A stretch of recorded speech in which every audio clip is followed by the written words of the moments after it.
The idea of spirituality in business. I think we live at a time where it's important that those two things kind of come together and in a way of the time we live in is asking for, in my opinion, like a greater level of creation. Business has the greatest potential for creating change in the world, more than government, more than the other sectors. And I believe that simply because of the capabilities and scale of it. This is a little philosophical, but I think it's instructive.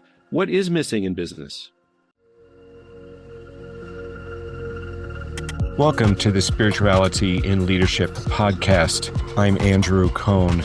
Spirituality in Leadership is a platform for conversations with leaders at all levels about bringing our spiritual dimensions to our leadership, our teams, our workplaces, and all areas of our lives in order to achieve greater success and fulfillment and build and sustain healthier organizations. If you'd like to connect with me to talk further about these topics and or about individual or team coaching, leadership workshops, or team alignment, please go to my website, lighthouseteams.com. Enjoy the podcast.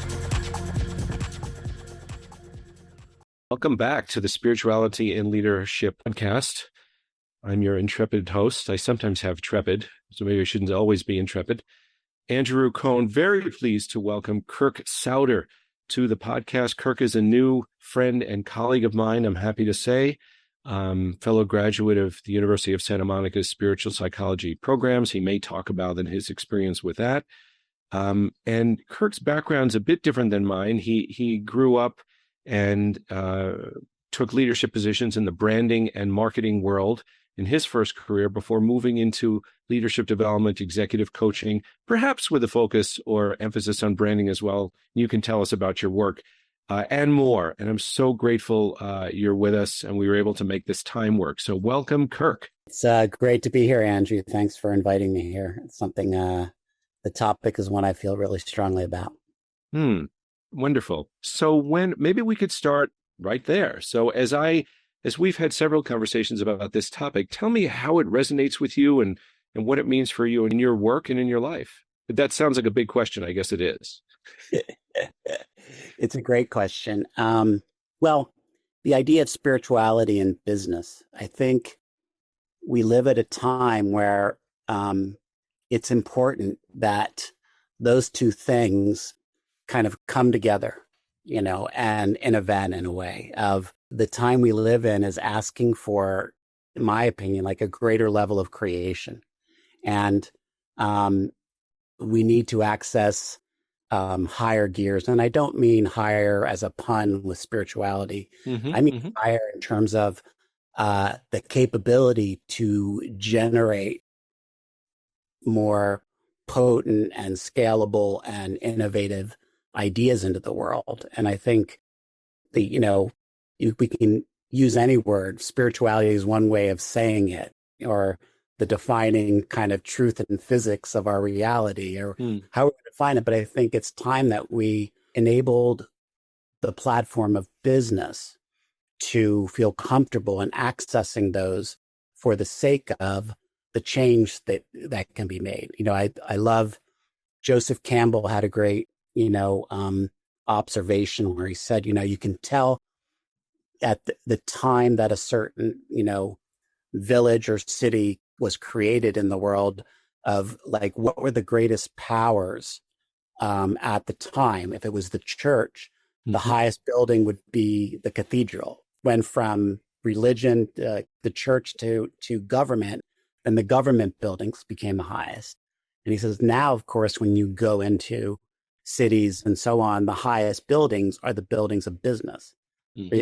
And that business has the greatest potential for creating change in the world, more than government, more than the other sectors. And I believe that simply because of the capabilities and scale of it. And so for it to keep grinding at the gear it's at and not have access to these other gears of creation seems like a miss for me, given what it can create with that, both energy and capability.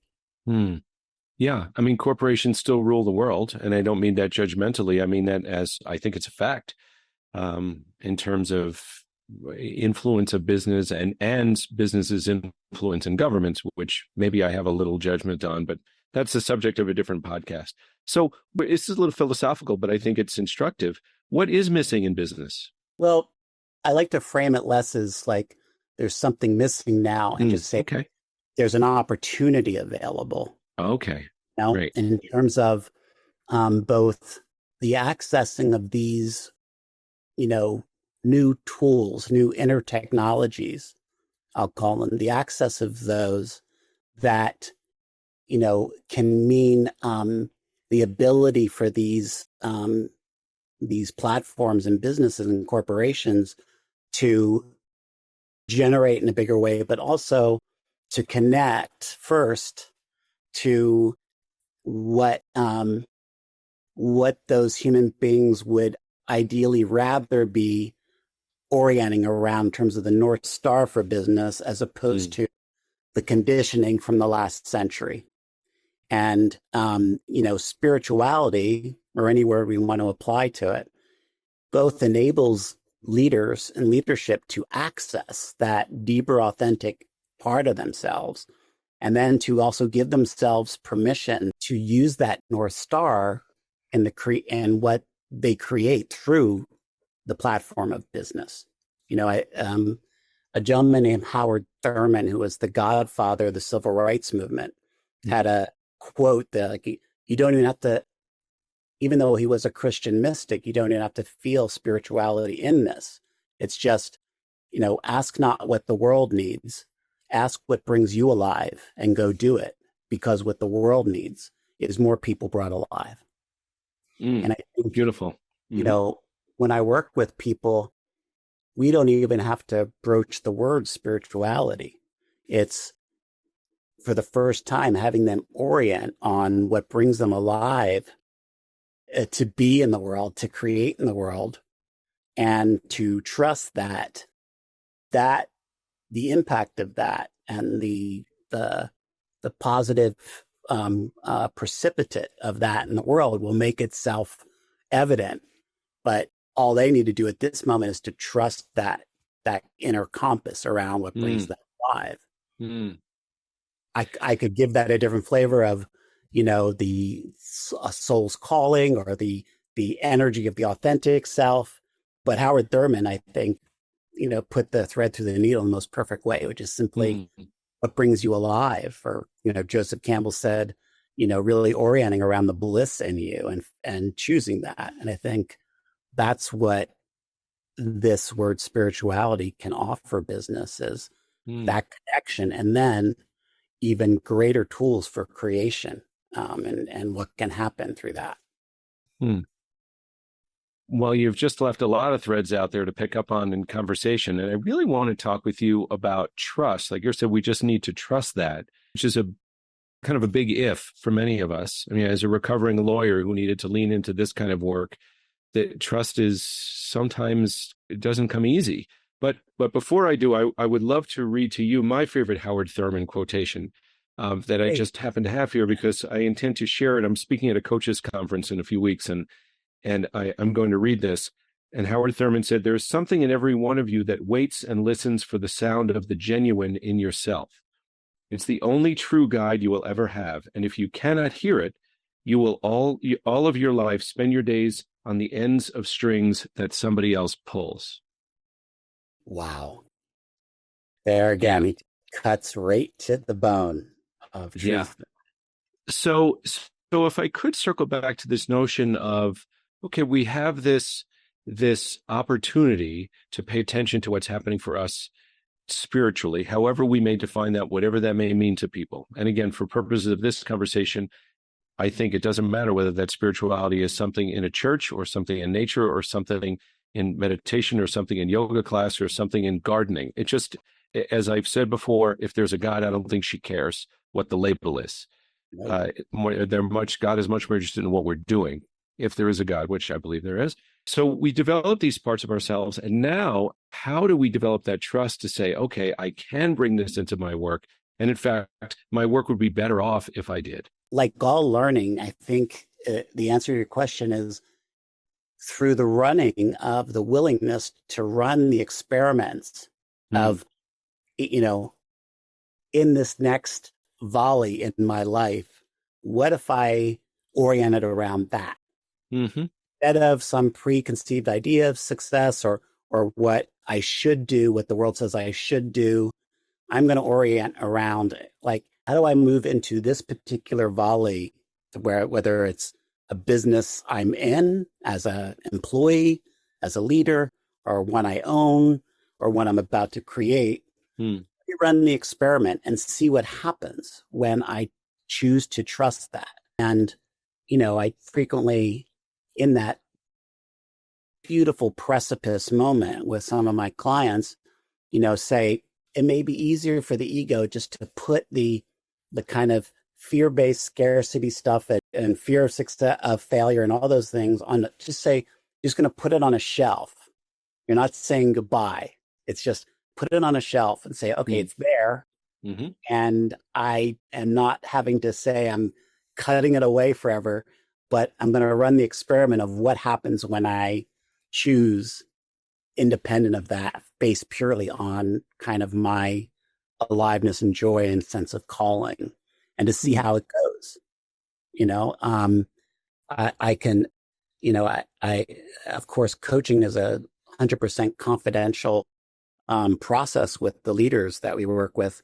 But because we've published together about this, I can speak to, one of my longtime clients, Kim Colmoni, who's the head of product design at Mattel, who, many, many, many years ago chose to kind of trust where she felt her heart going.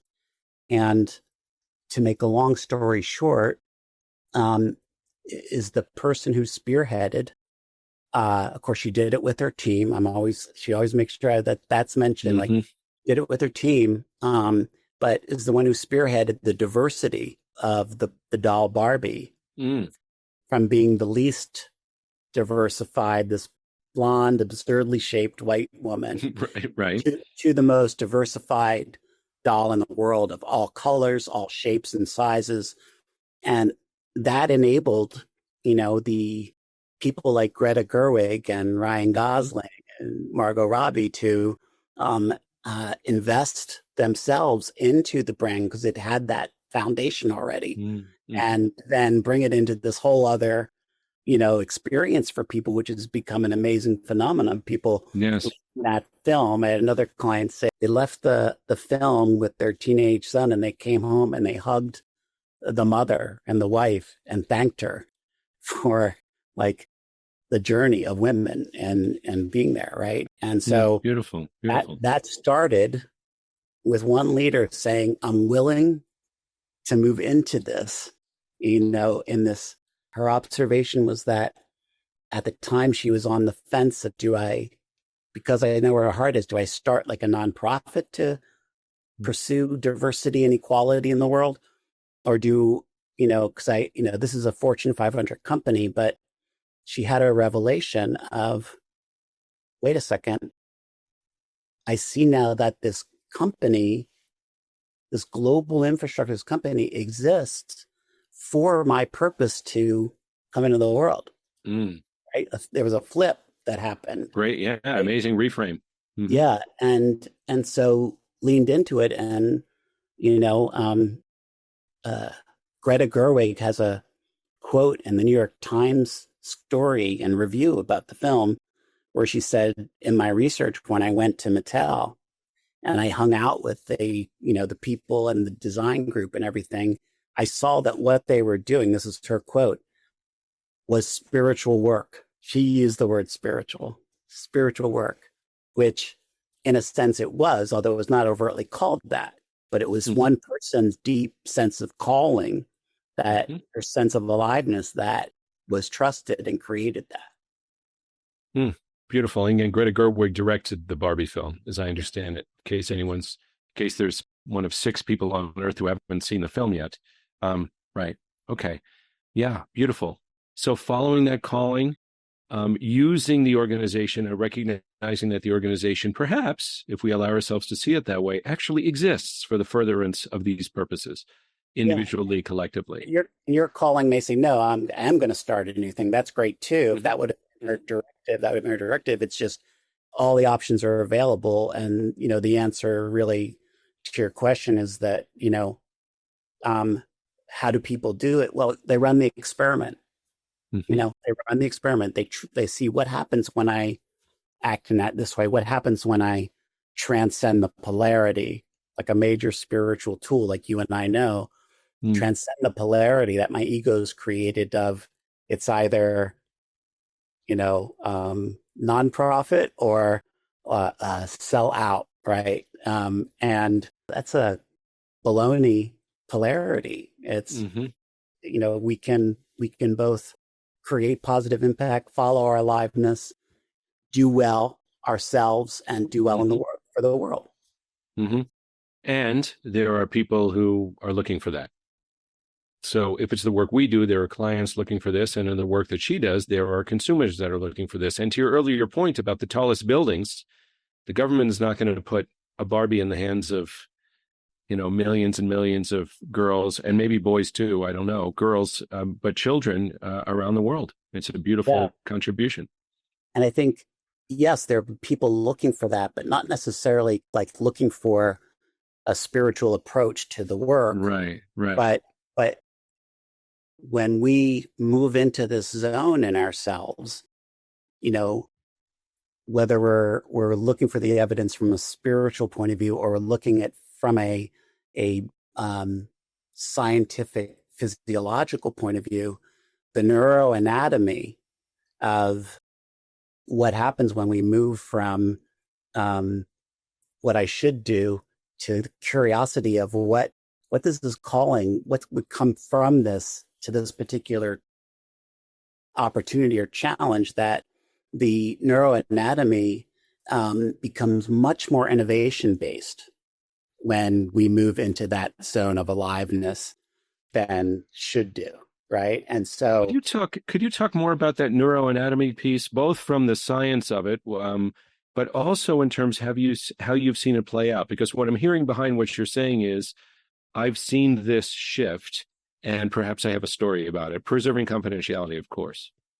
Right. So the neuroanatomy is, looking at work by people like Tara Swift and Barbara Oakley, and a recent MRI white paper done at Harvard, that when the brain leaves kind of fear and job, that kind of orientation, to one of curiosity and creativity, invention, that the brain goes from focused mode, which is this is a task I should do. And it's become a very small part of the brain that is all about that. But when we let go of that and move into kind of the aliveness feeling and curiosity, the brain goes into what's called dispersed mode, which is, a few different parts of the brain become active. And what happens is just like a very great design sprint collaboration between executive function and creative function and production function, and as a result, much more creative and innovative things come through it. It's like when you look at, wasn't just a variety of different races and ethnicities that came out from the Barbie thing, but there are Barbies who taught kids to meditate, to alleviate anxiety in this day age of social media and so on. They're, the first non-binary doll line came out of that energy of the first, where kids could, in this world that is letting go of that binary polarity, and kids could kind of create their own version of the doll that aligned with where they saw themselves. And I think these are things that, innovations that, both of which became in 2 separate years part of Time Magazine's best inventions of that year in terms of the impact they had. And that innovation comes from people who are, you know, we did a workshop with the entire design group of the Barbie group, and the practice was to first identify what brings you alive, and in an event, see where that coincides with the broader mission of your brand. And as a result, when they identified that, they could bring that kind of heart and aliveness to what they were doing every day because they saw the connection. And it in turn brought, innovation out. Even like an amazing woman stood up. She said, I'm a personal assistant here. I'm not a designer. And I didn't know what for me this was going to mean in terms of what brings me joy. Because what brings me joy and aliveness is actually, bringing surprising joy to my family. And then I thought, wait a second, creating this van, maybe I can create that for the people here. And maybe what I can do is, as my personal impact, is all the meetings I organized for you guys, and people laughed about that. She goes, I will now find a way to bring joy for a moment into that meeting. And she goes, I might not have the impact that the designers have, but it's something. And I intervened at that point and said, wait a second, if you bring joy to a meeting, whereas before a bunch of people would be coming in, looking at their things, can't wait till this is over. And all of a sudden there's a moment that elevates their consciousness and their brain anatomy to joy and aliveness. You may be responsible for the greatest innovation this company ever creates. Absolutely right, because she's changing the conditions. She's changing the conditions that that are so important to innovation. And she really beamed at that understanding because it's true. And I think that's what we can offer by bringing people into this other zone. That's these higher gears. You end up having people who are feeling brought alive, which is a much better, workforce to have these days, especially in the era of the Great Resignation and the hidden resignation. And also that state generates greater possibility for your company. Right. And what makes it happen is that willingness to set aside the complete the task brain. And I like the way you said it earlier. I don't think you were talking exactly about this, but it seems that the same would apply. To put that task-focused brain on the shelf for a moment, I can still see it. It's still there. And give ourselves permission to have this other conversation and see what happens. Yeah, it can be pretty scary at first to leave that. That's why, I won't say, it's time to, let go of that, cut that tether, and kill the ego phrase I just detest in the whole New Age movement thing. But and just say no, you don't have to do that. Just put on a shelf, because there's a sense of I was just watching a great documentary called The Defiant Ones about Dr. Dre and Jimmy Iovine's partnership over the years. And one of the pearls of wisdom that came out when someone was describing kind of Jimmy Iovine's superpower, they said it's always amazed me his willingness to totally let go of whatever got him to this place in order to bring in what was going to take them to the next place. Whereas so many people are challenged there because, wait a second, that got me to here, and, how do I it's scary to just totally cut that away. But if we say, no, you don't have to cut away, it's it's there. You can always go back to that. Let's just run the experiment. What I love to use, and I know there's something that interests you too, Andrew, is how do we translate this in a way that makes it universal and accessible and kind of permissible? Like the S word can be kind of polarizing in a way with that, right? But what I find is the beautiful, perpetual exampleship of this is nature. Like when I go there, in terms of looking at references and examples, it's both safe and profound because Hmm. it's nature, that's scientific from one lens, or I could say it's spiritual from another lens.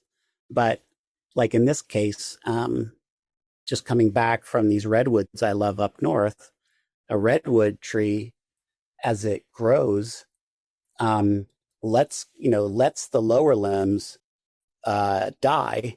Hmm. If you look at a redwood tree, sometimes the canopy doesn't even start till two-thirds up the tree.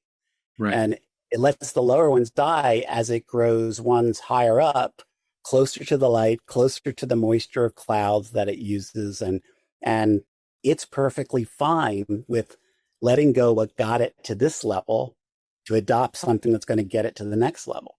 And Mm. that's in my theorizing that something that is true in that undiluted energy of nature, it will be Highly, true of highly successful, highly, tried and true. highly successful, Hmm. like 14 billion years of iteration, right? So it's going to be true for us because we are a part of nature. Mm. And similarly, we get to let go of what got us to where we are Mm. discerningly on what might still work, but be open Hmm. to a higher lens for us. Right. Yeah. Well, right. And discerningly and perhaps with guardrails or whatever we may do in order to lean into it.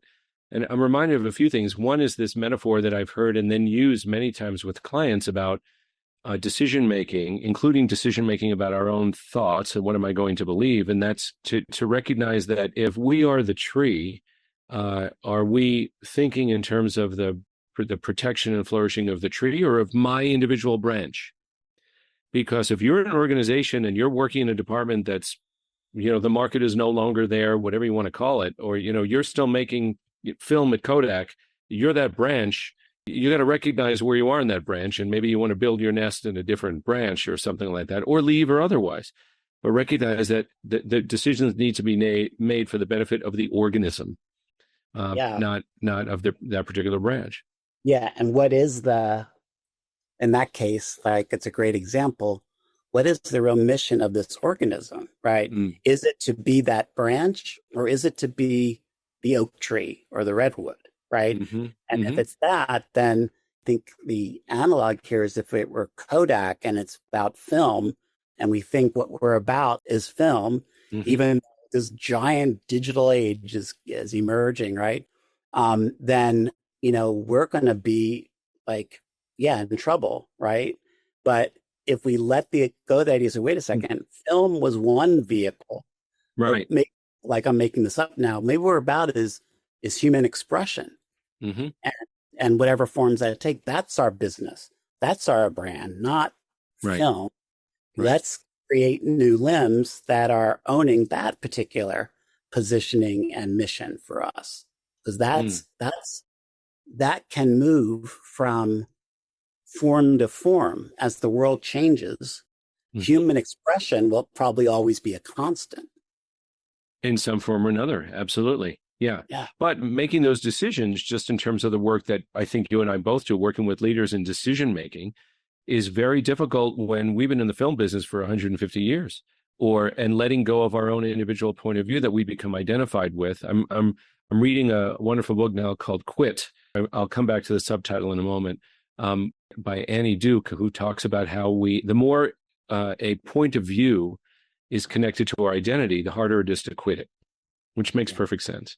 And similarly, when Adam Grant in his book Think Again talks about the need for us to question our own thinking, and the long body of research that supports the conclusion that the more expert we are, the harder it is to let our point of view go. Because how could I possibly let it go? Me, let it go. I'm an expert. Something when in fact that may be the most necessary. Um, and also Yeah. just to throw into this conversation, the body of research that's about when we are in nature, we think better. It doesn't mean we should always be in nature, but when we go to nature, we think better because our brains are activated in a certain way via nature. So we can learn from the systems of nature and we can benefit from the system of nature and being in that place as well. Again, just in terms of decision making and listening to that voice within that Howard Thurman was speaking of. Absolutely. Like it is always just a relentless reflection of systems and processes that can work for us, and we're willing to see what's really happening in the nature. And I think the distinction that I think that you're describing, that person who's, or the brand leader or whatever it is, who's really attached to that thing. It's usually, somehow moving the conversation to be able to see that there is form, and then there is what is motivating form, the what, like Simon Sinek's why versus what, right? And if I can move the conversation with that person from, I hear you, that like you love this form that you've been creating so far, and it is an awesome idea and form. It's just what excites you about that particular thing. And that ideally the question of like what it is and what's the why for them in terms of unites them back to, because I love to see the joy in people's face when they get their photographs back. What if there are more ways to create that joy in addition to that particular form, other forms? And then that can open up a conversation that where they see their identity isn't really at stake.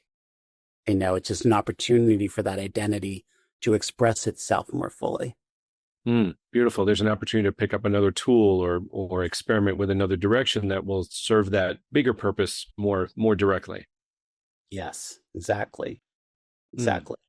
Beautiful. Before I forget, I want to do that. I want to just the full title of that book is called "Quit: The Power of Knowing When to Walk Away" by Annie Duke, who talks about the amazing biases that keep us persevering and grittily marching along, even if we're marching off a cliff. And the need for us to question our own thinking and recognize these biases at work, and there are many. Wow, very, very interesting.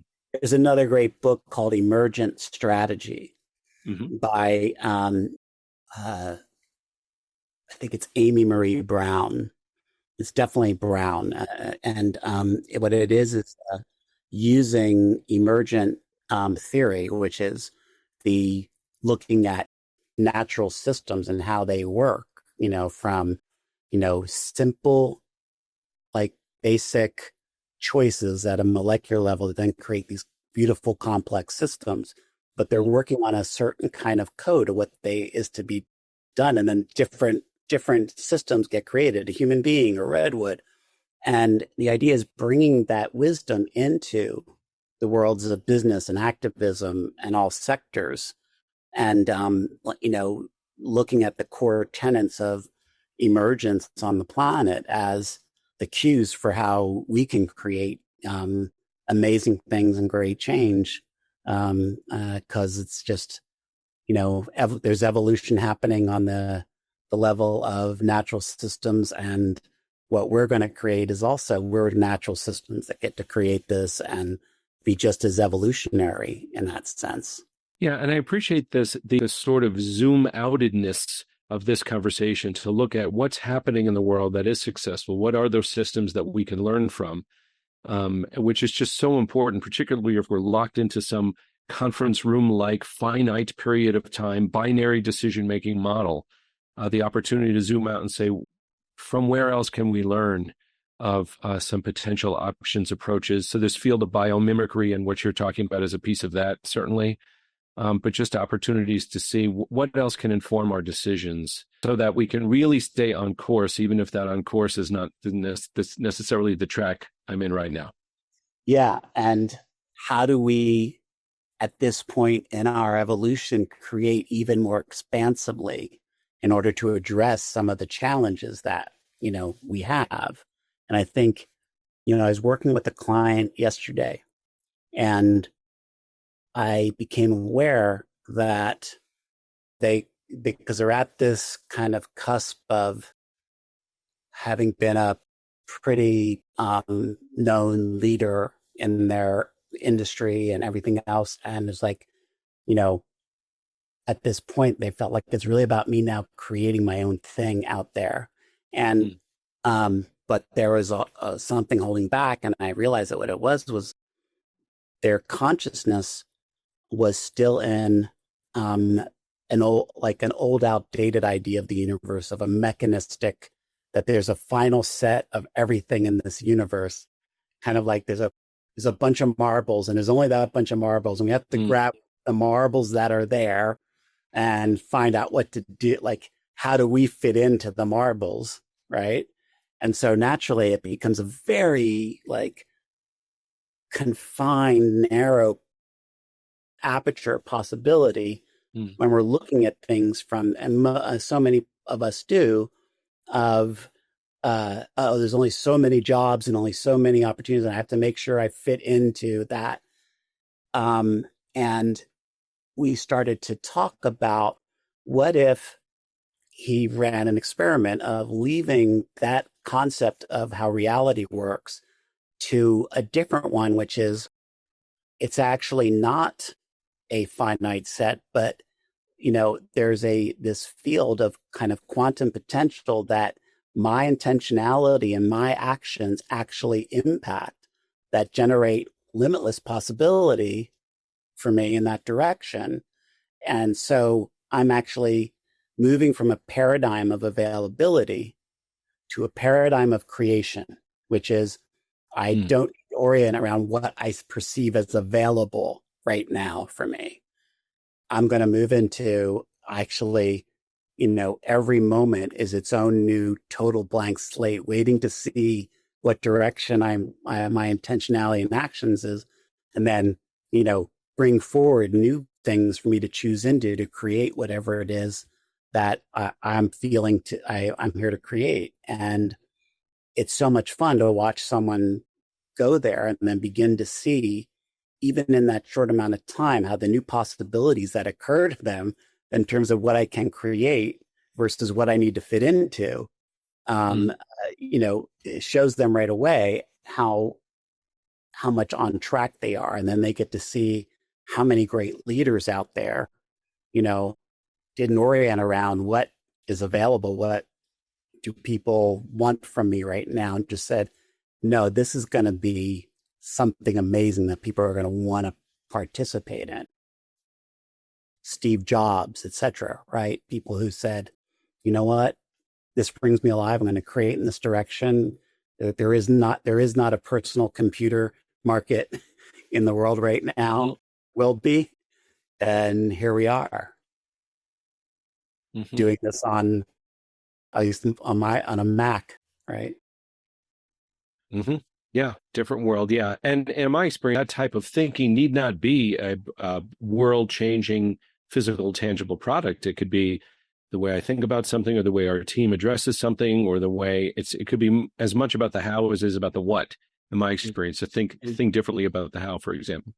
Exactly. In fact, that's, where I always start in my work is a tool I know you're familiar with called a living vision, where, they're writing in the present tense a day in their life in this, what they want to create. And I encourage, Mm-hmm. to not move into form so much, not move into, oh, it's this role, this company, and this much Right. money, but to not take that detour and go right what they're really here to have in this planet, which is an experience, a qualitative Mm-hmm. experience of life, Mm-hmm.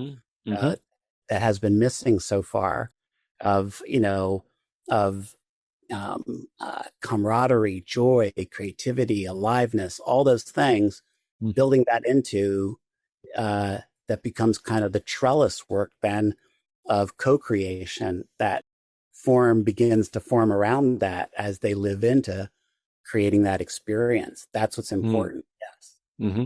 Well, and that prompts me to talk about how you say sometimes we don't talk about the S word, presumably spiritual, and sometimes we don't talk about the F word, which is feelings. And what you're talking about is, how does it feel in that vision state? What are you feeling, and what's prompting those feelings? What's happening around us that's prompting those feelings? And then have that, desired future state pull us forward. Um, so, Exactly so it. yeah, I'm feeling the need to back up just a little bit and connect some of what we're talking about with what this podcast is about. And so let me just kind of hold where we are and say, okay, so what's the connection between this type of thinking?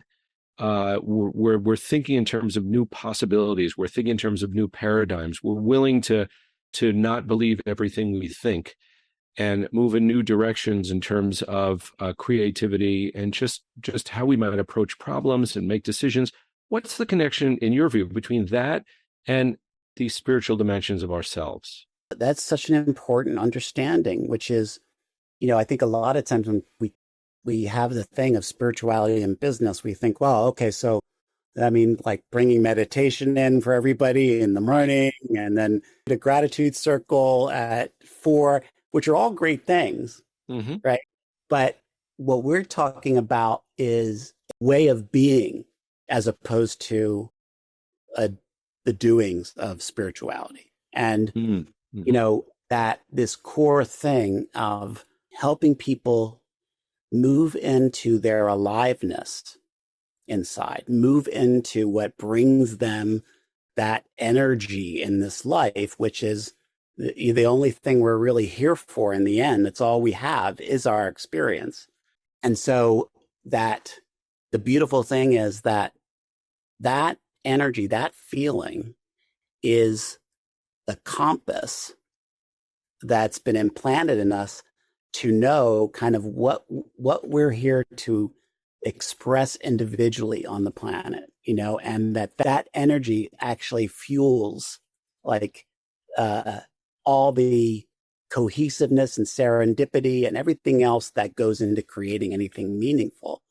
And as opposed to, defaulting into the mechanistic way of being in the universe, which is, it's not what brings me alive. It's what one does at this point in being a human being, right? And that's it's just such a sad thing to me that people, through that sense of perhaps fear and scarcity, kind of move into that default zone when this other thing is so available. A lot of my clients, of course, are amazing leaders who got to that summit that was going to be the summit, and where they said that's where I know I made it, right, that place. Mm-hmm. And they get there, and it's like this beautifully wrapped gift box that they've been eyeing for a long time, and then they get there and they open it up, and it's like, where is the there that Mm-hmm. and the realization is at some point along the journey they flip the ends and the means. Like Mm-hmm. in the beginning of our lives, we know that it's about being as much as we can in a sense of joy and Mm-hmm. Mm-hmm. aliveness and loving, whatever those qualities are, delight. And we say, okay, for me to have those, I'm going to move in the direction of being kind of this and doing this. Mm-hmm. And so they start that. And in the midst of it, they lose touch with that they were really going for the experience, and they think they're going for the form. Mm-hmm. And they get there and they realize they defaulted out of that qualitative experience the whole journey. And they frequently they come and join me in the context of, like, this time I don't want to lose sight of what I'm really here, why I was doing all that, which was to Right. have the experience of aliveness and purpose and mission and Mm-hmm. impact. And so like that's the, I guess, long-winded answer to your question, Andrew, that for me, in terms of what does spirituality really mean in this context, when we move Mm-hmm. the cloaking of that word and just look at what the opportunity is for us and embracing that, those other dimension, that those other gears that uh, are available to us, but we just haven't thought of those as real or pragmatic as practical as the default mode, when in fact, from my point of view, if the purpose of us being here is to have this qualitative experience, those other dimensions and gears are infinitely more pragmatic and practical than the ones we were taught are the important tools here.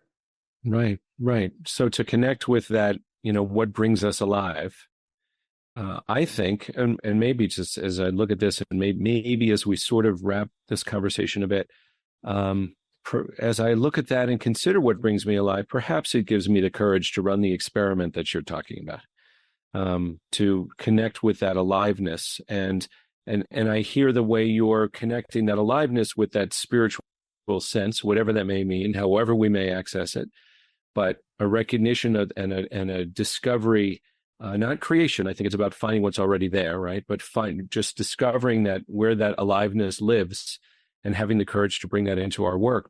And to your point, the world needs it. The world needs, and to Dr. Thurman's point, the world needs people who are alive, and businesses need people who are alive.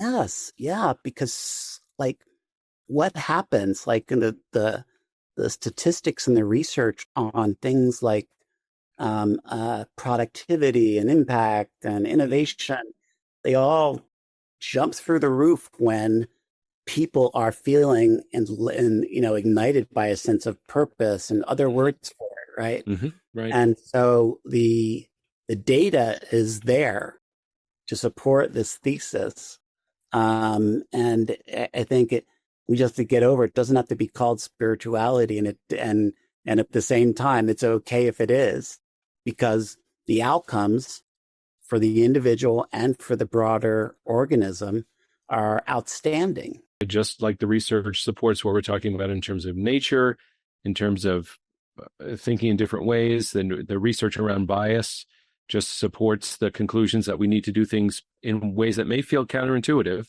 because our minds are biased in certain ways. Yeah. I think bias is another word for, I've adopted the conditioning of some pre-existing modality, and that's just outdated now. And there's an opportunity, and the Barbies of the world, or let me be more clear, because there's a lot of Barbies in different parts of the world right now, but just the Barbie experiment, the Barbie experience is such a beautiful illustration of what can happen when one trusts that and uses business in a way to, and then essentially, it becomes this zeitgeist of important conversation, not necessarily easy, but important conversation. No important conversations are ever easy. But just beautiful. And I'm so grateful you were able to share from that experience so directly. Yeah. One of the examples I love, I just read in the Harvard Business Review, is the story of Microsoft right now. And the CEO came on sometime around 2018, somewhere around there, who identified that the organism of Microsoft, had become, like so emblematic of status quo, of, and that the reason was that the organism had oriented around like that one like suite of tools and programming, and it's just how do we keep protecting that? How do we keep holding the ground of that instead of going back to their original thing of Microsoft innovation and opportunities? And he went on, he called it moving the paradigm of the company from defense to offense, which for me, again, is moving from the paradigm of availability, that is, what do we have, to the paradigm of creation, that is, what do we want to create? Right. Or essentially looking forwards versus looking backward. Yeah. Unlocking the engineers to like think that way and go that way and spend money in new directions, not just innovating, but buying innovative companies, and having that become a part of their thing. And, when this study was done on companies that had what's called perpetual innovation, that is, they don't just think, well, let's innovate and come up with our thing, and then we'll just keep pushing everything Let's into that. innovate 12% or 15% of the time. Right. Right. Like, and stop there. It's like we never stop the process that Mm-hmm. gave us that. And, much like a living organism in nature, it doesn't, an oak tree doesn't stop at, oh, I'm an amazing acorn. Cool. Right. Or Mm-hmm. amazing sapling. Cool. It's like, it just keeps saying, what does it mean to be an oak tree right now, and proceed in that direction. And I think Microsoft is a living example in that the research done on perpetual innovation companies, they now scored higher than Google. Wow. Mm-hmm. Yeah. Well, in some sense, I have to say, I have met Satya Nadella, and I worked at Microsoft in the mid 2010s, 2015 or so, working with leadership, talking about growth, learner mindset. What does that mean? Right in there. And it is an uphill climb for sure. It's very, very difficult because, I mean, I've heard this saying, and I believe it's true, and I've heard it's true from my clients in a number of different places, that efficiency is the enemy of innovation. And when you get to a point of maturity with this world-leading, leading suite of products around the world, et cetera, all you want to be is efficient. Yeah. If you're leaning on efficiency, then you're sacrificing innovation by definition. I don't want to be too binary about it, but as I've seen it, it's like you're either going to lean this way or you're going to lean that way. How can you find the happy medium? Which is a challenge. One has to be the servant, one has to be the master, right? Like, yeah. And so it's like whether, that's the important thing. It's like, sure, innovation can serve efficiency, like innovating more ways to be efficient, but the life's blood of companies like that is making sure that, those who are tasked with efficiency are doing it under the idea that how does that serve the broader mission innovation that we're doing, as opposed to just how does that make sure as many marbles as possible are in the castle, not outside the castle. Yeah. Well, and it can take on a life of its own, particularly if an organization is driven by quarterly revenues or something like that. It's like, let's just keep pulling this thing because this is what gets us. This is our moneymaker. Yeah. Very, very difficult. We can look at natural systems and say, like, there's amazing efficiency out there. I mean, you can't look and see something that's kind of out of place or extra, in nature. It's just that it is in a congruent system, but of creation, because, talk about perpetual innovation, whatever is behind what we call spirituality or nature, the one thing that we can say emphatically and empirically that is important to it is innovation, and that it's never repeated itself once in 14 billion years. It hasn't become the same snowflake twice. And everything that ever comes into being has never existed before and will never exist again. You, Andrew Cohn, Kirk Souder, those personas, these forms, it's like you could say we're so insignificant in the terms of 10 to the 22 stars. Yes, that's one of the part of the paradox. But at the same time, we are infinitely precious because our expression will only be a part of this for this particular amount of time. And so how important it is, like, to follow natural systems. There's that level of maniacalness with regards to innovation in it, but it is also finds a way to have efficiency, make sure that as much energy as possible is going into that, as opposed to what's not needed anymore. Or what does not bring us alive. Yes. Yeah. Everything you walk into a redwood forest or, the Anza Borrego Desert or whatever it is, like everything that is thriving out there is spending every moment in what brings me alive right now in this moment. Without thinking about it. Doesn't need to think about it. Just needs to trust that sense of, how do I respond in this moment in a way that brings me the most alive? Whether I'm a cholla cactus or a redwood tree or a fern or a piece of algae or human, Mm-hmm. right? Or a brand manager at X brand corporation. Well, we must continue this conversation in some form. I think this may be a logical sort of breaking point here. I invite you to come and continue this conversation with me in the beautiful nature of northern New Mexico, perhaps having a seat around some of our horses and feeling some of the inspiration of that. So do come, just a little plug.